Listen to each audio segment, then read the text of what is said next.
Pregnant सास।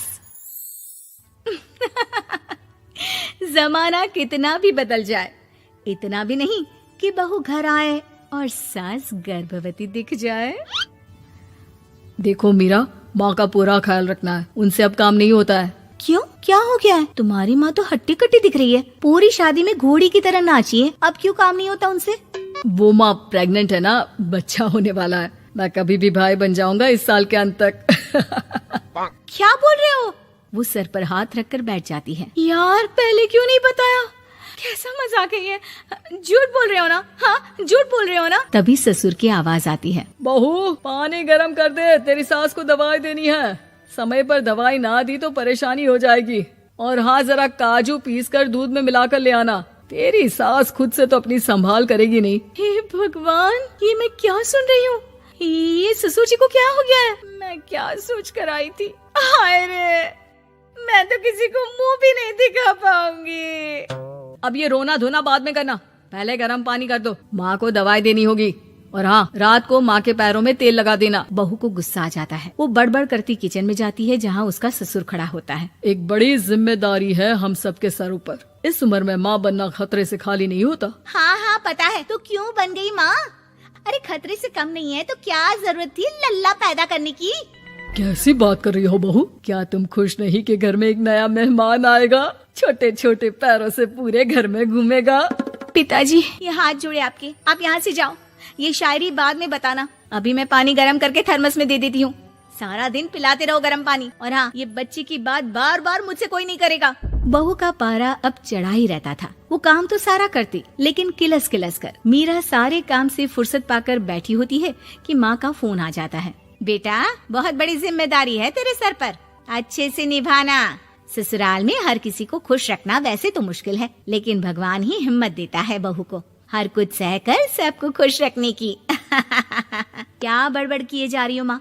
जानती भी हो कि यहाँ क्या चल रहा है? मेरी सास, अरे तेरी सास तो देवी है देवी। कितने खुश हो रहे थे सारे तेरी सूरत देख देख कर। पता नहीं जैसे बहू नहीं कोई मन मांगी मुराद मिल गई हो उन लोगों को। अरे बात तो पूरी सुनो। मन मांगी बुरा तो पूरी हुई है।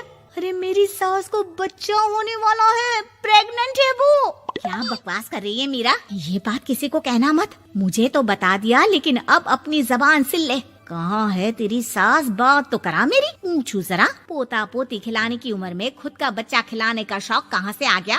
और आया भी तो बताना तो चाहिए था। अब क्या नाक कटाने के लिए हम लोगों से रिश्ता जोड़ा है?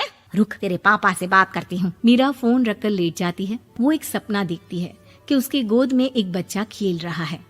भाभी की गोद में कितना खुश दिख रहा है ना, लग ही नहीं रहा कि भाभी है।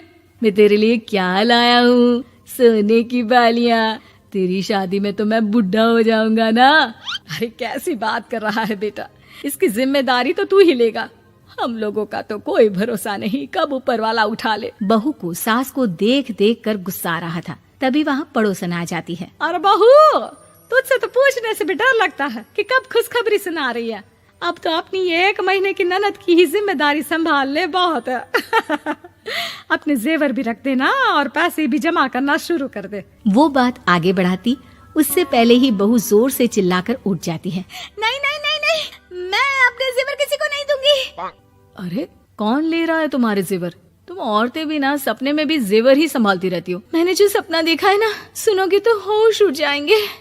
अच्छा, तुम अपना सपना बाद में बताना, पहले मेरा सुनो। कल मैंने इतना अच्छा सपना देखा कि अगर वो पूरा हो जाता है ना तो मैं तुम्हारे लिए रानी हार बनवा दूंगा। बहू अब सारे गम भूलकर पति का सपना सुनने में लग जाती है। अरे क्या सपना था, बताइए ना।